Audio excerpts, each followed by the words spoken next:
आघात. लेखिका प्रिया उंबरकर.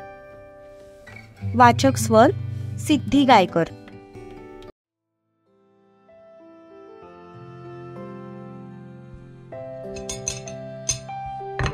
सगळे नाश्त्याच्या टेबलवर जमले होते.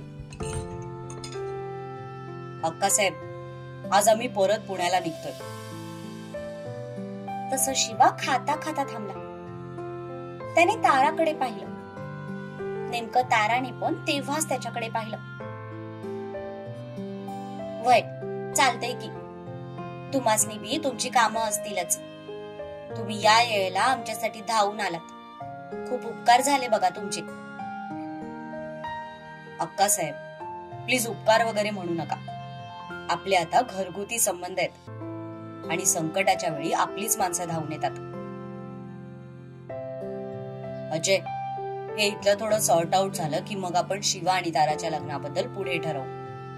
चालेल ना? काही हरकत नाही अप्पा, वेळ लागला तरी चालेल. आम्ही निघायच्या तयारीला लागतो.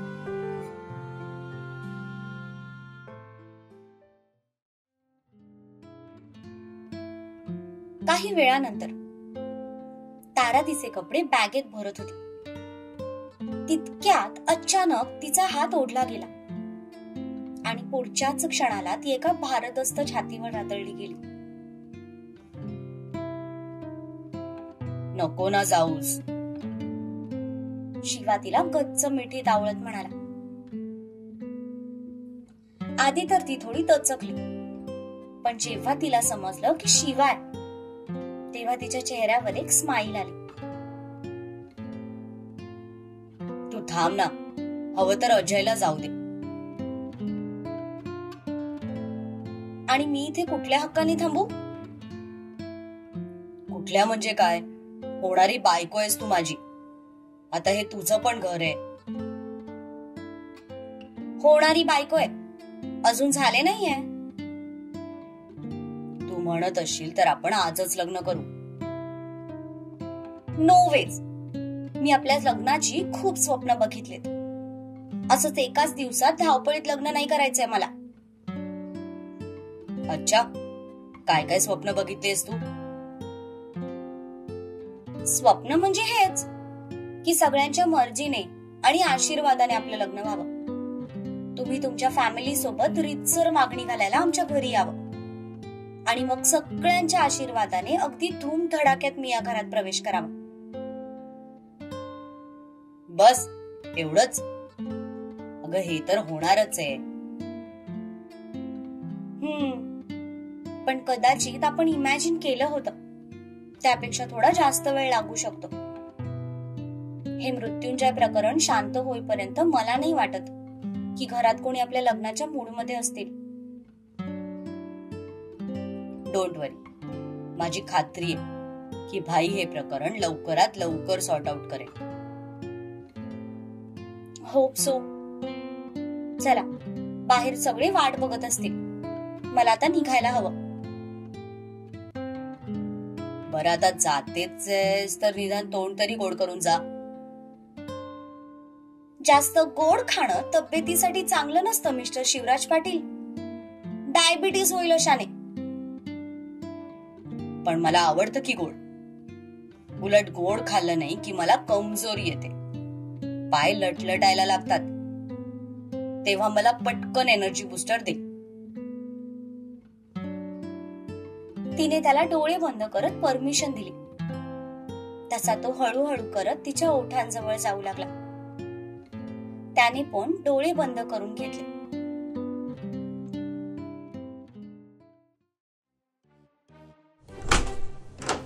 शिवादा, बाहेर सगळे तारावहिनीला बोलवतायत. तितक्यात सूर्य आत आला. पण समोरचं दृश्य बघून त्याचे डोळेच मोठे झाले. त्यांच्यातला तो सीन बघून हा लगेच युटर्न घेत मागे उभा राहिला.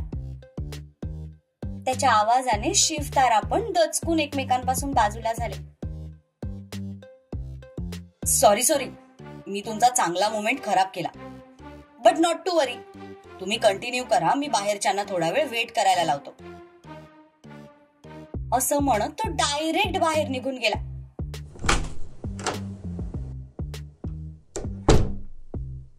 हा सूर्या पण ना नको त्यावेळी कडमडतो.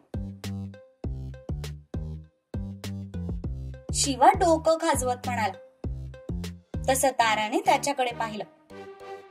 नेमकं शिवाने पण तिच्याकडे पाहिलं. दोघांची नजरानजर झाली तसे ते दोघेही एकाच वेळी हसू लागले.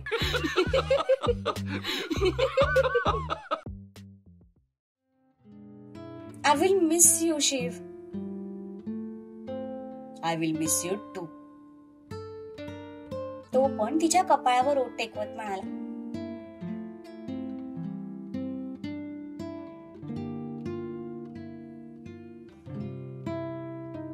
काही वेळानंतर दोघेही खाली आले. ताराने सगळ्यांचे आशीर्वाद घेतले. येते माई. हो हो ये, काळजी घे बरं.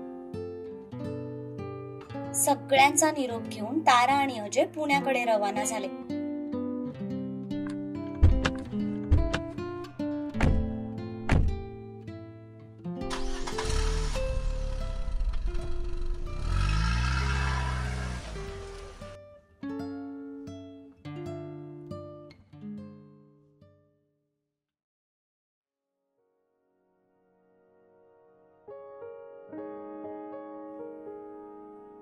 त्याच दिवशी संध्याकाळी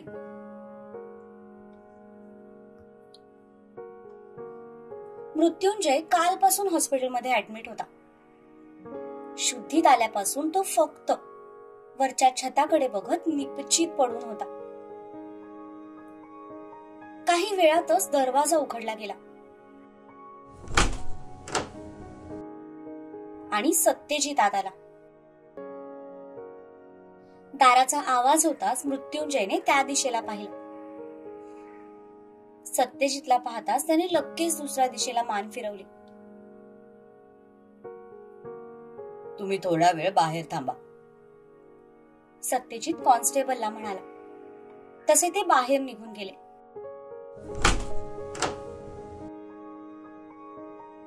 ते दोघेही जाताच सत्यजितने त्याच्याकडे पाहिलं तर तो अजूनही दुसरीकडे मान वळवून झोपला होता. हाताला सलाईन सुरू होतं. डोक्याला पट्ट्या लावलेल्या होत्या. सत्यजितमुळे त्याच्या अंगावर बऱ्याच जखमा झाल्या होत्या. कसे आहात काका? तो त्याच्या बाजूच्या स्टूलवर बसत म्हणाला. तसं त्याने एका झटक्यात मान वळवून सत्यजितकडे पाहिलं. डॉक्टर म्हणाले की कालपासून तुम्ही काही खाल्लं नाही. असं करून कसं चालेल बरं? काही खाल्लं नाही तर बरे कसे होणार तुम्ही? सत्यजितने शेजारची प्लेट समोर घेतली आणि मृत्युंजयसाठी ऍपल कट करायला सुरुवात केली. तो मात्र गोंधळलेल्या चेहऱ्याने त्याच्या तोंडाकडे बघत होता. कालपर्यंत मला अरेतुरी करणारा तू आज डायरेक्ट काकावर आलास. एका रातीत एवढा बदल कसा काय झाला म्हणायचा? शेवटी कालपासून आज पहिल्यांदा त्याने बोलायला तोंड उघडलं. त्याचा प्रश्न ऐकून सत्यजित गालात हसला. इथे यायच्या आधी तो एकदा डॉक्टरांना जाऊन भेटला होता. तेव्हा त्यानं कळालं की कालपासून मृत्युंजयने काहीही खाल्लं नाही आणि तो कोणासोबत एका शब्दानेही बोलला नाहीये. आता तुम्ही माझ्या वडिलांच्या वयाचे, मग तुम्हाला काकाच म्हणायला हवं ना? सत्यजितने ऍपलचा एक तुकडा कापून त्याच्या समोर पकडला.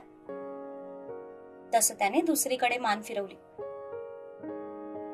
ते बघून सत्यजितने सुस्कारा सोडला आणि तो तुकडा स्वतःच्या तोंडात टाकून खाऊ लागला.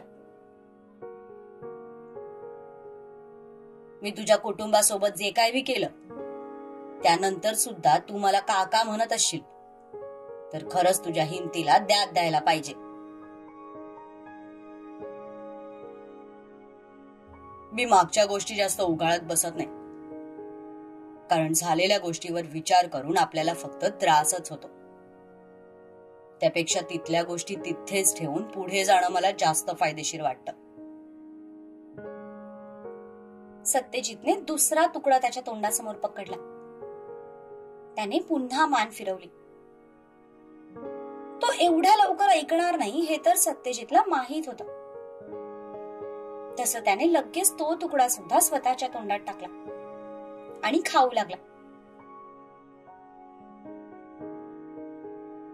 गेलेल्या गोष्टी विसरणं खरंच एवढं सोपं असतं वय? सोपं नसतं, पण अशक्यही नसतं. आणि मुळातच काय विसरायचं आणि काय जवळ ठेवायचं ते आपल्यावर असतं, नाही का? वाईट गोष्टी विसरून जर आपण फक्त चांगल्या गोष्टी आपल्या मनात साठवून ठेवल्या तर जगणं सोपं होतं. मी माझ्या बहिणीला आणि लक्ष्मीला विसरणं कधी बी शक्य नाही. तुम्हाला कोणी म्हटलंच नाहीये की तुम्ही त्यांना विसरा. मी फक्त म्हणालो की ज्या ज्या गोष्टी वाईट घडल्यात तेवढाच फक्त विसरण्याचा प्रयत्न करा आणि चांगल्या गोष्टी आठवा. आठवा की तुम्ही आणि लक्ष्मी काकूने मिळून काय काय स्वप्न पाहिली होती. एका गोंडस बाळाची, जे काही कारणास्तव पूर्ण होऊ शकलं नाही. आता ते का पूर्ण झालं नाही, कोण बरोबर कोण चूक, यावर वादविवाद करण्यापेक्षा तुम्ही फक्त त्या एका स्वप्नावर लक्ष केंद्रित करा.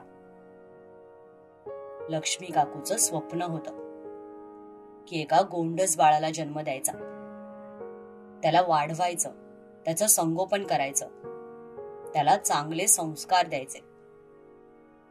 मग हे स्वप्न अजूनही पूर्ण होऊ शकतं की? हा, फक्त ते बाळ तुमचं नसेल इतकंच. सत्यजित तिसरा ऍपलचा तुकडा त्याच्या समोर पकडत म्हणाला. यावेळी मात्र सत्यजितचं बोलणं ऐकण्यात तो इतका गुंग झाला होता की त्याच्याही नकळत त्याचं तोंड उघडलं गेलं. सत्यजितने गालात हसत तो तुकडा त्याच्या तोंडात टाकला.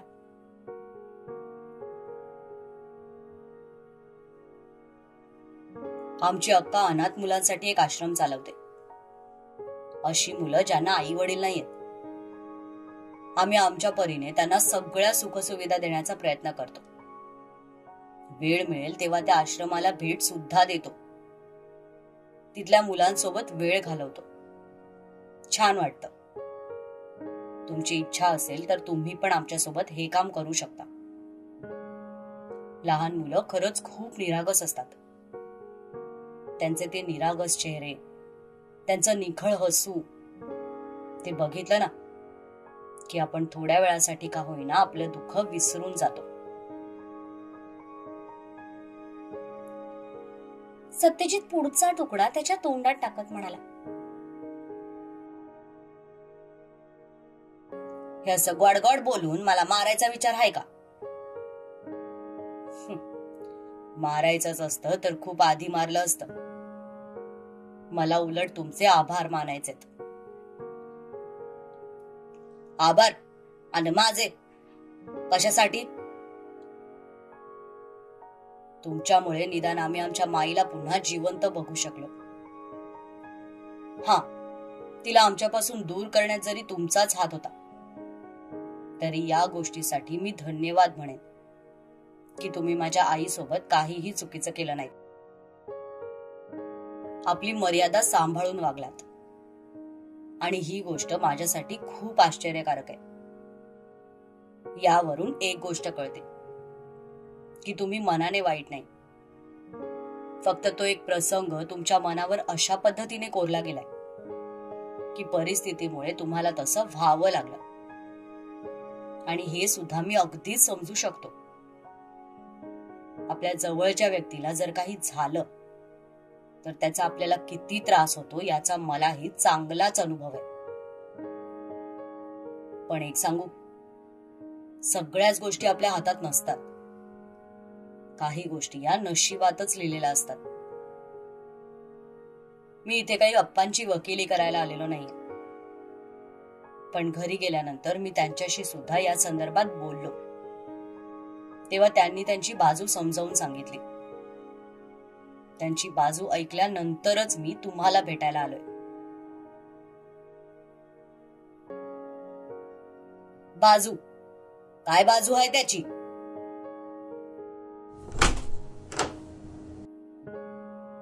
आहे, माझी पण एक बाजू आहे आणि आज मी ती मांडणारच. दरवाजातून एक आवाज आला. तसं सत्यजित आणि मृत्युंजय दोघांनीही त्या दिशेला पाहिलं. तर दारात अप्पा आणि शिवा होते. शिवा त्यांच्या खुर्चीला घेऊन आत आला. अप्पांना बघताच मृत्युंजयने लगेच गादीवरचं बेडशीट हातात घट्ट आवळून धरलं. त्याच्यासाठी सोपं नव्हतं सगळं विसरणं. त्या दोघींचीही फुगलेली शरीरं सतत डोळ्यासमोर येत होती.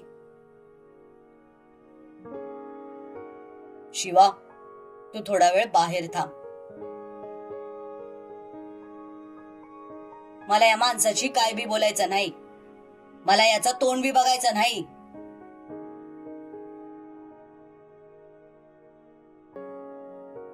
हे बघा काका, असा मागून वार करण्यापेक्षा जे काही करायचंय ते समोरासमोर होऊन जाऊ द्या.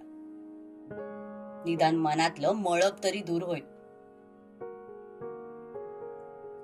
सत्यजित मृत्युंजयचा हात हातात घेत म्हणाला. पण त्याच्या असं करण्याने मृत्युंजयने खूप आश्चर्याने त्याच्या तोंडाकडे पाहिलं. समोर स्वतःचा बाप असताना सुद्धा तो आपल्या जवळ बसून आपल्याला समजवतोय. ही गोष्ट त्याच्या मनाला भावून गेली. मृत्युंजय, आय नो मी तुझा अपराधी आहे, पण माझी एक स्वतःची बाजू आहे. तुला फक्त मी जे वागलो ते दिसलं, पण मी तसं का वागलो ते आज मी तुला सांगणार आहे. तुला असं वाटतं की मी ज्ञानेश्वरी सोबत लग्नाला होकार दिला आणि मग नकार दिला, म्हणून तिला हे सगळं सहन करावं लागलं. पण माझ्या नकाराचं कारण हे होतं की ती वयाने खूप लहान होती आणि इतक्या लहान वयाच्या मुलीसोबत मी लग्न करू शकत नव्हतो. हेच मी आबांना सुद्धा समजावून सांगितलं होतं. पण मी घरी नसताना तू आलास आणि सगळं चुकीच्या पद्धतीने तुझ्या समोर आलं. आबांनी तुला काय सांगितलं, कसं सांगितलं मला नाही माहित, पण माझ्या नकाराचं कारण हेच होतं की इतक्या लहान वयात मला तिच्या अंगावर लग्नाच्या जबाबदाऱ्या टाकायच्या नव्हत्या. शिवाय त्यावेळेला आमच्या घरातलं वातावरण खूप स्ट्रिक्ट होतं. आणि तुला जे वाटतंय ना की मी जानकीमुळे ज्ञानेश्वरीला नकार दिलाय, तर तसं काहीच नाही. मी लग्नाला नकार दिल्यानंतर 1 वर्षाने माझी आणि जानकीची भेट झाली. जेव्हा मी ज्ञानेश्वरीला नकार दिला होता तेव्हा तर मी जानकीला ओळखत सुद्धा नव्हतो.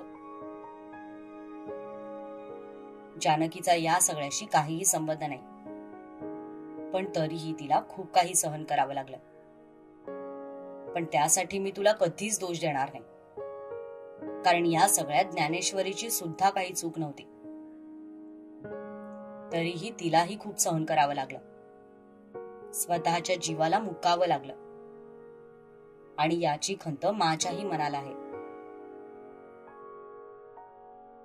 पण विश्वास ठेव माझ्यावर, मी विश्वासघात करण्याच्या हेतूने काहीही केलेलं नव्हतं. मला निदान थोडीफार शिकलेली बायको हवी होती. माझी तेवढीच एक माफक अपेक्षा होती. शिकलेली बायको हवीच होती तर लग्नानंतर तू बी तिला शिकवू शकला असताच की. हेच तर मला नको होतं. लग्नानंतर मुलीला पुढे शिकवायचं का म्हणून.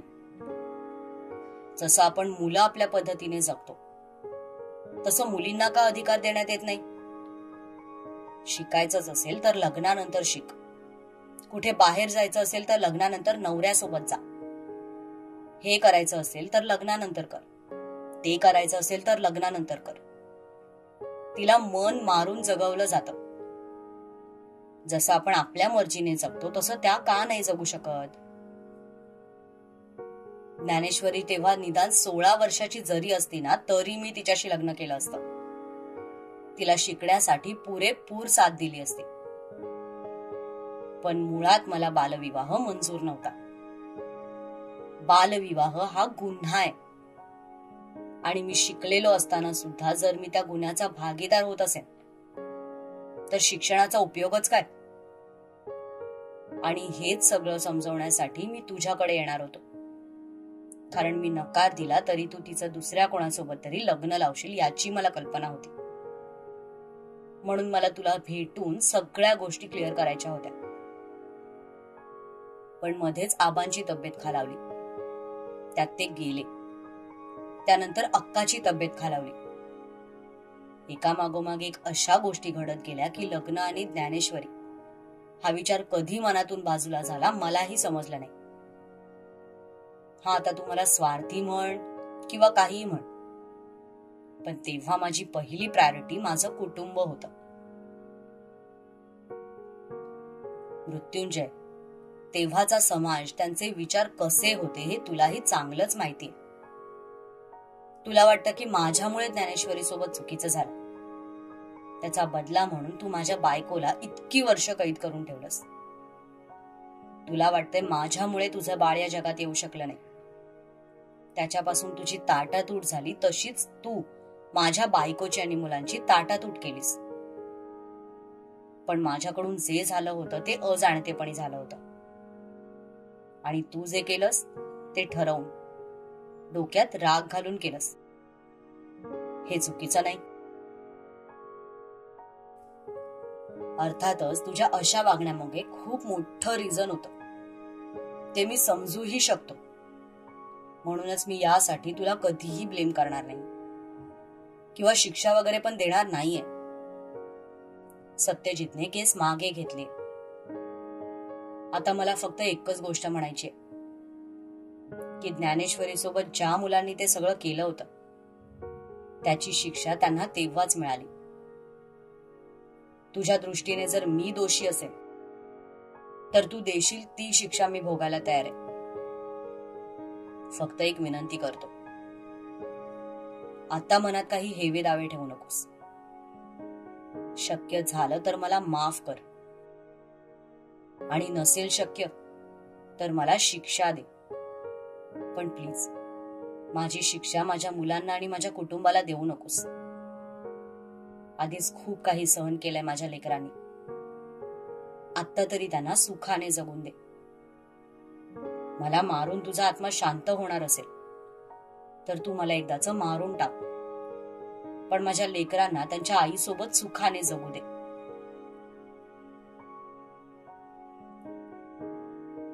तुझ्या लेकरांना आणि तुझ्या कुटुंबाला यापुढं माझ्याकडून कसला बी त्रास होणार नाही आणि कुणी बी माझ्यावरची केस मागे घ्यायची गरज नाही. माझी शिक्षा भोगायला मी तयार आहे. काका, मी केस मागे घेतली ते तुमच्यावर उपकार म्हणून नाही, तर तुमची कोणाला तरी गरज आहे आणि तिथे तुम्ही असणं खूप गरजेचं आहे म्हणून घेतली. तसं मृत्युंजयने त्याच्याकडे पाहिलं. मी तुम्हाला ज्या आश्रमाबद्दल सांगितलं त्याच्या केअरटेकर होत्या त्या मागच्याच आठवड्यात एक्सपायर झाल्यात. तर त्यांच्या जागी तुम्ही ते आश्रम पाहावं अशी माझी इच्छा आहे. त्या मुलांना एका बापाच्या आधाराची आणि सावलीची गरज आहे आणि तुम्ही तो आधार खूप चांगल्या पद्धतीने देऊ शकता याची मला खात्री आहे. आणि हो, अजून एक रिक्वेस्ट करायची होती. तुम्ही प्लीज आमच्यासोबत आमच्या घरी चला. अर्थातच तुमची इच्छा असेल तरच. यासाठी मी कोणतीही जबरदस्ती करणार नाही. नाही, मी तुमच्या घरी कधी बी येणार नाही. हवं तर तू मला त्या आश्रमात सोडून ये. मृत्युंजयच्या बोलण्यावर सत्यजितने अप्पांकडे पाहिलं. दोघांच्याही चेहऱ्यावर समाधान होतं. तो इतक्या सहजासहजी अप्पांना माफ करून आपल्या कुटुंबाचा भाग होणार नाही हे तर त्यांनाही माहित होतं. पण सुरुवात कुठून तरी करावीच लागणार होती ना. त्या दृष्टीने त्यांनी एक पाऊल पुढे टाकलं होतं. आणि मुळातच मृत्युंजयचा मूळ स्वभाव वाईट नव्हता. त्यामुळे हळूहळू त्याचा चांगुलपणा त्याच्या वाईट प्रवृत्तीवर ताबा मिळवू लागला होता.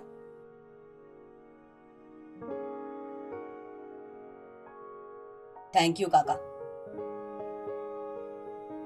सत्यजितने शिवाला बोलवून घेतलं आणि अप्पांना घेऊन जायला सांगितलं. तसा शिवा त्यांना घेऊन गेला. त्यानंतर सत्यजितने मृत्युंजयसाठी जेवण मागवलं आणि त्याला स्वतःच्या हाताने जेवण भरवलं. मृत्युंजय पण चुपचाप त्याचं सगळं ऐकत होता. कदाचित इतक्या वर्षांनंतर कोणीतरी आपल्या आपुलकीने काळजी घेते हे बघून तो सुद्धा इमोशनल झाला असावा. इतक्या वर्षांनंतर आज पहिल्यांदा त्याला थोडं शांत वाटत होतं. जेवण भरवून सत्यजितने त्याच्या टॅबलेट्स त्याला दिल्या आणि तो झोपेपर्यंत तिथेच बसून राहिला. तो झोपल्यानंतर त्याने त्याच्या अंगावरचं ब्लँकेट व्यवस्थित केलं आणि तो तिथून निघून गेला.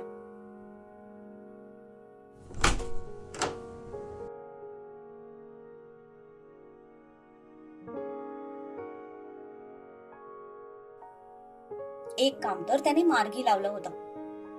आता दुसरं आणि सगळ्यात महत्वाचं काम बाकी होतं. ते म्हणजे दिवाकर मामांना हे सगळं सांगणं. आणि या सगळ्या गोष्टी त्यांना व्यवस्थित पटवून देणं. कारण आता त्यावरच राधा आणि सूर्याचं पुढचं भवितव्य अवलंबून होतं.